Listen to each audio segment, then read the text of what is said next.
Welcome to today's video. We're going to break down one of the most common and most important topics in medicine: headaches.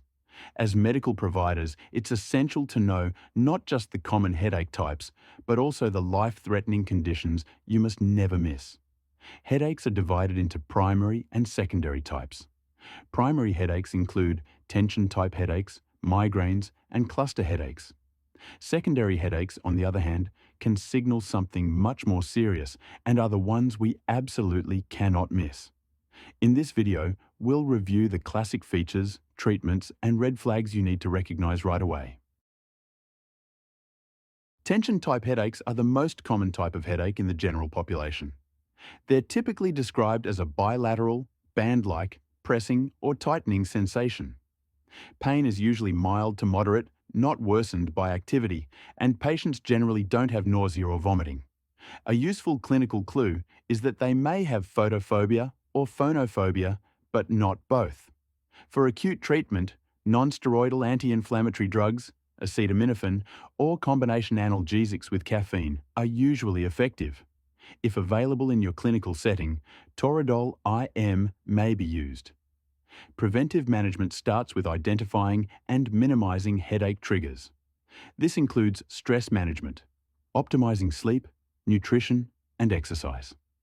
Non-pharmacologic strategies like biofeedback, relaxation training, and cognitive behavioral therapy are very effective and should always be encouraged. If these measures fail, pharmacologic therapy can be started. Amitriptyline is the first-line preventive medication for tension-type headaches. Migraines are one of the most disabling primary headaches. They're usually unilateral, pulsating, and moderate to severe in intensity. They worsen with activity and are commonly associated with nausea, vomiting, photophobia, and phonophobia. Some patients also experience aura, visual or sensory disturbances that precede or accompany the headache. Let's break down treatment into acute management, preventive therapy, and lifestyle interventions. Acute treatment. For mild migraine attacks without nausea or vomiting, start with a non-steroidal anti-inflammatory drug, or acetaminophen, or even a combination of the two. Combination therapy with acetaminophen and caffeine is another option. If that doesn't relieve the migraine, step up to a triptan. For moderate to severe attacks, with or without nausea and vomiting, the first-line oral treatment is a triptan, sometimes combined with an NSAID for added benefit. In severe, prolonged cases known as status migrainosus, the headache lasts more than 72 hours and doesn't respond to typical acute treatments. These patients may need intravenous fluids and medications such as intramuscular or intravenous Toradol. Patient education. A key teaching point is to avoid medication overuse. Overusing acute medications, including triptans, NSAIDs, or acetaminophen, can lead to medication overuse headache, essentially turning episodic migraines into chronic daily headaches. As a rule, triptans should be limited to fewer than 10 days per month, and NSAIDs or acetaminophen fewer than 15 days per month. Indications for preventive therapy. Preventive treatment is indicated for patients with frequent migraines, usually defined as more than 4 per month, or when headaches significantly impact quality of life. Preferred medications include beta blockers such as metoprolol or propranolol, tricyclic antidepressants like amitriptyline or venlafaxine, antiepileptics such as topiramate, and the newer CGRP monoclonal antibodies or antagonists. The treatment approach is to start at the lowest dose and titrate up until the desired effect is achieved, while giving each medication an adequate trial. Some agents may reduce headaches within 4 weeks, but for others, the benefit builds gradually over 3 to 6 months. If one class fails after an adequate trial, the recommendation is to switch to a different class rather than add multiple preventive agents at once. Non-pharmacologic options. There's strong evidence for non-drug therapies too. Biofeedback can help patients control muscle tension and other physiologic responses. Cognitive behavioral therapy, acupuncture, and non-invasive neuromodulation devices like vagal nerve stimulators are also valuable tools for patients with refractory migraines or those who prefer to limit medications. Cluster headaches, also known as trigeminal autonomic cephalalgias, are among the most severe primary headaches. They present as strictly unilateral, excruciating pain in the orbital, supraorbital, or temporal region, lasting 15 to 180 minutes. They're accompanied by ipsilateral autonomic symptoms tearing, conjunctival injection, nasal congestion, or rhinorrhea, ptosis, and meiosis. Patients often appear restless or agitated during attacks. The name cluster comes from the pattern. Attacks can occur up to 8 times a day for weeks to months, followed by remission periods. Acute treatment. First line is high-flow oxygen at 12 litres per minute via non-rebreather mask for 15 minutes. If symptoms persist, triptans are added via subcutaneous or intranasal route. Preventive therapy. The first-line regimen is verapamil plus a prednisone taper. Because of the risk of arrhythmias, an EKG should be obtained at baseline. If symptoms resolve on an effective verapamil dose, continue for about 3 months, then attempt a slow taper.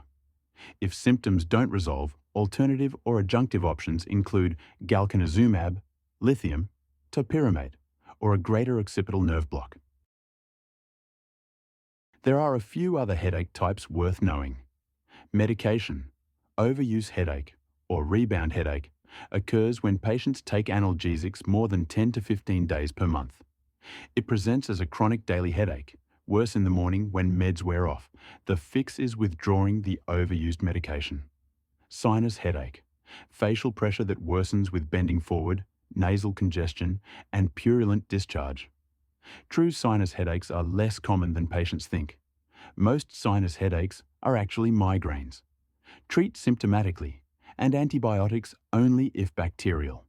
Cervicogenic headache, caused by neck pathology like arthritis, muscle strain, or whiplash. Pain worsens with neck movement and often radiates from the occiput to the forehead. Treatment involves addressing the root cause. Medications may be used for relief and refer to physical therapy. Now let's move into the must-not-miss headaches. These are the ones that can be life-threatening. First, temporal arteritis, also called giant cell arteritis.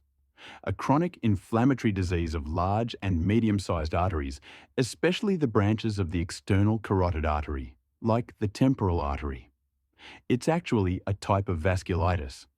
This typically occurs in patients over age 50, more often in women, and is often associated with polymyalgia rheumatica. The headache is usually new, unilateral, and persistent near the temples. Patients may also report scalp tenderness, for example, pain when combing their hair. And the most specific symptom is jaw claudication, or pain with chewing. Vision changes are the red flag here because untreated disease can lead to permanent blindness. ESR and CRP are typically very elevated, and a temporal artery biopsy confirms the diagnosis, but treatment should not wait for biopsy. Start high-dose steroids immediately. If there are any visual symptoms, this is an emergency and the patient needs to go to the ER for IV steroids. Next, brain tumor or mass effect. A tumor inside the skull causes increased intracranial pressure and focal neurological symptoms depending on its location. The classic presentation is a new progressive headache that's worse in the morning or with Valsalva maneuvers like coughing or straining. Associated features can include nausea, vomiting, seizures, weakness or numbness, speech difficulties, and visual field changes. Any of these findings should prompt urgent brain imaging. Finally, subarachnoid hemorrhage. This is bleeding into the subarachnoid space, most often from a ruptured cerebral aneurysm. Patients describe it as the worst headache of my life, with sudden thunderclap onset. It may be accompanied by neck stiffness, nausea, vomiting, or loss of consciousness. This is a true medical emergency with high mortality. If you suspect it in an outpatient setting, call 911 immediately. The workup begins with an urgent non-contrast CT of the head, and management requires neurosurgery and ICU care. Next, let's cover two more must-not-miss diagnoses. Idiopathic intracranial hypertension, also called pseudotumor cerebri, and cerebral venous sinus thrombosis. Idiopathic intracranial hypertension occurs when intracranial pressure is elevated, but imaging shows no tumor or mass. It's most common in young, overweight women of childbearing age. Key features are papilledema, vision changes, daily headaches that are worse lying down, transient visual loss, and pulsatile tinnitus. On exam, papilledema is the hallmark finding. The workup always includes neuroimaging first to rule out a mass or venous sinus thrombosis, followed by lumbar puncture showing elevated opening pressure with normal CSF. The danger here is vision loss, so patients need neurology evaluation and close monitoring. Next we have cerebral venous sinus thrombosis, which is a blood clot in the dural sinuses, and it can look just like pseudotumor cerebri. But it's more dangerous because it requires anticoagulation. Risk factors include oral contraceptives, pregnancy, hypercoagulable states, infections, and malignancy. Symptoms include progressive headaches, papilledema, transient vision loss, pulsatile tinnitus, and sometimes seizures or focal neurological deficits. CT venography and MRV are the optimal tests to confirm a diagnosis, and treatment is anticoagulation. The key takeaway: IIH and CVST may look almost identical at first glance, but missing CVST can be fatal. So always image with CT venography or MRV before calling it pseudotumor cerebri. Thanks for watching. If this was helpful, hit the like button, subscribe for more high-yield medical content, and let me know in the comments what topic you'd like me to cover next.